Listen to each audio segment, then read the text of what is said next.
আসসালামু আলাইকুম। সবাই কেমন আছেন? আশা করি ভালো আছেন। আলহামদুলিল্লাহ আপনাদের দোয়ায় আমিও ভালো আছি। ঈদ মানে হাসি, ঈদ মানে আনন্দ। আর বাড়িতে যদি ঈদ না করা যায় কেমন লাগে বলেন তো? বাড়িতে গেলে ঈদের আনন্দটা না অনেক বেশি ভালো লাগে, উপভোগ করা যায়। ঈদুল আজহার শুভেচ্ছা সবাইকে, ঈদ মুবারক। ওমর সকাল, সকাল চইলে আসছে ওমর ফুপির সাথে বাড়িতে চইলা যাইবো, গরু বাজারে যাবে, গরু কিনতে যাবে আরকি। সবাই তো ঈদগাতে চইলা নামাজ পড়তে গেল। তো এখন ভাবলাম যে ওদেরকে তো আর আমি খাওয়াই দেই নাই। এখন ১ চামচ করে খাওয়াই দিই। আমার এমনিতে বাচ্চারারে অনেক বেশি খাওয়াইতে ভালো লাগে আরকি। বাচ্চাদেরকে অনেক বেশি পছন্দ করি। যারা আমার ভিডিও দেখেন, যারা আমার ফ্রেন্ড ফলোয়ার তারা অবশ্যই বুঝতে পারবেন। আমার শরীরটা বেশি ভালো না। তার মধ্যে আমার বড় জালের বাসায় আজকে ৩-৪ দিন খাওয়া-দাওয়া করলাম শ্বশুরের বাসায়। আমাকে রান্না-বান্না কোনো কাজে করতে দেয় নাই, অনেক অসুস্থ। তো আমার জাকে একটু খাওয়াই দিলাম। আমার জা আমাকে একটু সেমাই খাওয়াই দিল। আর এই সেমাইগুলা না হাতে বানানো। এর মধ্যে আমার শাশুড়ি আসছে, হাসি উঠলো আরকি। এদিকে করল্লা দেখেন কইডা, এগুলা দেশি করল্লা, দেশি কইডা। আর এই কইডাগুলা না আমার জাল রান্না করছিল। শুটকি দিয়ে, সিমের বিচি দিয়ে এত বেশি মজা হইছে। আর দেখেন দেশি শসা, অনেকে হোমাও বলে, শসাও বলে, যে ভাষায়ই বলেন আরকি। দেখার পরে কিন্তু সবাই মাশাআল্লাহ বলবেন, মাশাআল্লাহ বলতে ভুলবেন না। তো এদিকে দেখতে, দেখতে এই পাশে আরেকটা শসা দেখেন।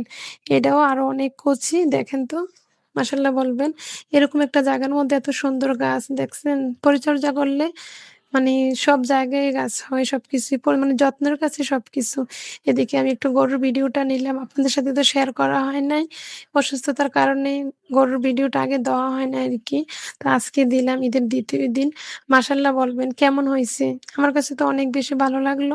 ওমর শুধু বলতেছে গরুটা নাকি অনেক বেশি ছোট। ওরা তো ছোট, ওরা বুঝতেই পারে না। তো গরুটা অনেক বড়, মোবাইলে তো বোঝা যায় না। যার, যার তৌফিক অনুযায়ী, ইনকাম অনুযায়ী গরু কেনাকাটা করে আরকি।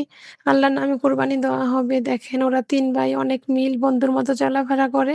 আইমান আছে, আইমান একটু ভয় পাইতেছে, আইমান একটু ক্যামেরার পিছনে আরকি। দেখেন গরুকে সবাই ধরলো জবাই করার জন্য আরকি।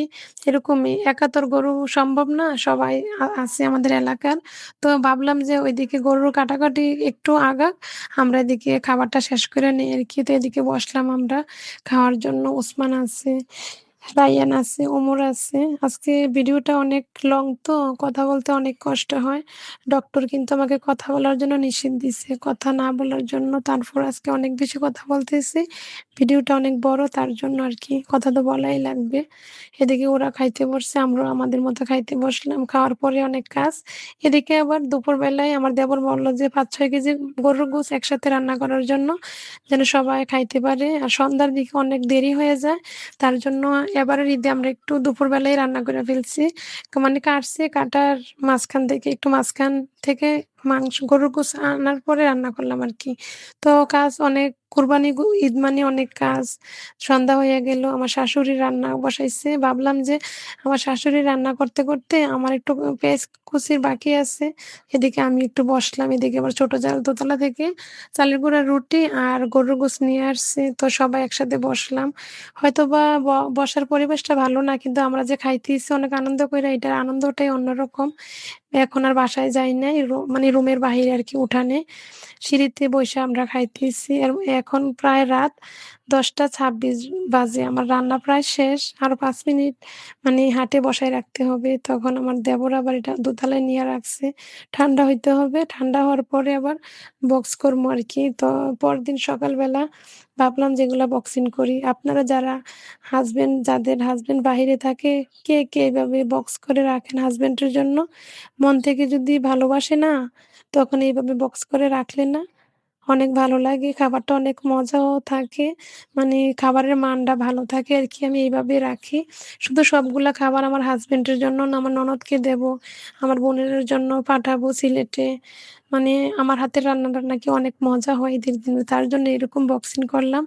আর আমার হাসব্যান্ড আসবে দেশে। তার জন্য যখনই আসে বলে, "এখন কি আর আসবেন?" না, যখনই আসে আমি রাইখা দেই কোরবানির মাংসটা। ঈদের দিনের যে রান্নাটা না, এটার স্বাদটা অন্যরকম। অনেক কষ্ট করে টাকা-পয়সা ইনকাম করছি, দেশে পাঠাইছে। দেখেন আমরা কত আনন্দ করতেছি। কিন্তু ওরা তো বিদেশে কোনো আনন্দই করতে পারতেছে না, খাওয়া-দাওয়া খাইতে পারতেছে না। তার জন্য একটু মাংস রাখলে কি হয়? আপনারা চেষ্টা করবেন যারা দূরে আছে তাদের জন্য রাখার জন্য। আমি এভাবে রাখি সবসময়। আজকে এতটুকুই। আল্লাহ হাফেজ।